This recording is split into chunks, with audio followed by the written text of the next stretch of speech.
মাগরিবের নামাজের পর ৭টি আমল, যে আমলগুলো বদলে দিতে পারে আপনার জীবন। বিসমিল্লাহির রহমানির রাহিম।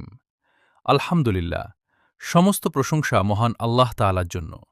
দরুদ ও সালাম বর্ষিত হোক আমাদের প্রিয় নবী হজরত মুহাম্মদ সাল্লাল্লাহু আলাইহি ওয়াসাল্লামের ওপর।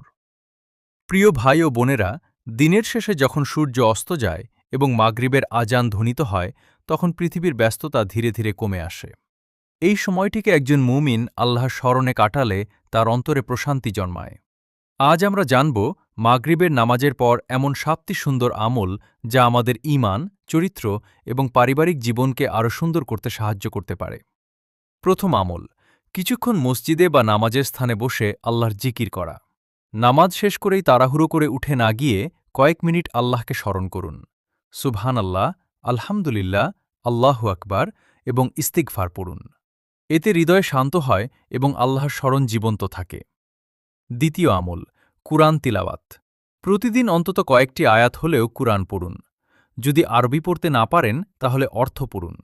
কুরআনের শিক্ষা নিয়ে চিন্তা করুন এবং জীবনে তা বাস্তবায়নের চেষ্টা করুন। তৃতীয় আমল, আন্তরিক দোয়া করা।